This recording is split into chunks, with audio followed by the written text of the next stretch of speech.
Tak skal du have, Jonas. Det er godt, du kan. Ja, okay. Du har trukket midten. Du er højere orienteret. Jonas. Det er ikke venstreorienteret. Jonas. Fy. Okay, så derhen ved siden af Otto. Nej, jeg sidder.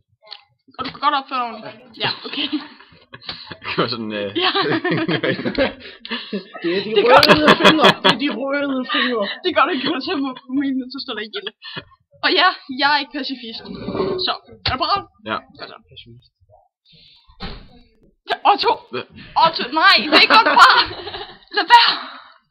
Men jeg ødelægger mit interview. Jeg skal nok sidde. Jeg sidder fint. Hvad så? Jeg sidder fint. Ja, okay. Det er godt, så. Jeg vil dø. Ja. Parat? Ja. Tøvlig. Bør ytringsfrihed være en menneskeret?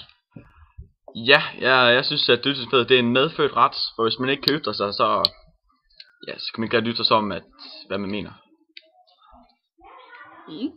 Hvad mener du om Kinas politik? Okay, Otto.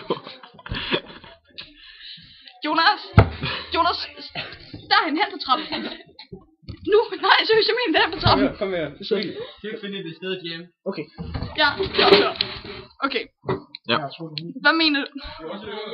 Hvad mener du om Kinas politik? Jeg synes, det er forkert at censurere så mange ting, og man ikke har ret til at sige, hvad man vil. Og så synes jeg, at det er simpelthen alt for strenge love. Altså sådan noget med, man må ikke spytte på gaden, simpelthen har jeg hørt noget om. Det er simpelthen helt forfærdeligt. Man får sådan nogle bøder, hvis man spytter på gaden. Offentligt altså. Og ja, jeg synes, de kører lidt for hårdt med de der menneskerettigheder statssystem. Jeg synes, man burde sætte sig sammen i FN og så lave nogle sanktioner mod dem hele verden, og så måske presse dem til at gøre det lidt bedre, fordi de er jo totalt afhængige af os. De er jo sådan en kæmpe industrination. De er simpelthen nødt til at lytte til os, ellers kan de ikke rigtig sælge deres varer. De kan jo ikke sælge varer til dem selv. Det kan man ikke rigtig. Kan man tillade sig at blande sig i et andet lands politik? Jeg synes, at det er noget, man skal passe på med. Altså, nu er vi jo for eksempel i Afghanistan. Det synes jeg faktisk er okay, vi er der. Fordi hvis vi ikke var der, så vil det kvinder vil ikke lov til at læse.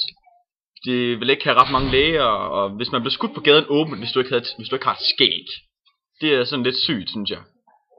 Altså, synes jeg det er godt, vi er der. Siden at vi kom til Afghanistan, der er kommet, næsten 10.000 lægeklinikker og 20 flere hospitaler, og før var der 1 million børn, der gik i skole. Nu er det oppe på 5 millioner, herefter 2 millioner piger.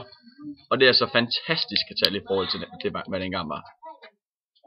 Så jeg synes, i visse tilfælde, men det er noget, man skal passe på med. At man ikke bare gør sådan her der. Man skal overtræde nogle sanktioner og gøre mange dumme ting. For eksempel hvis det er diktatur, hvor der virkelig bare bliver kørt hårdt på befolkningen.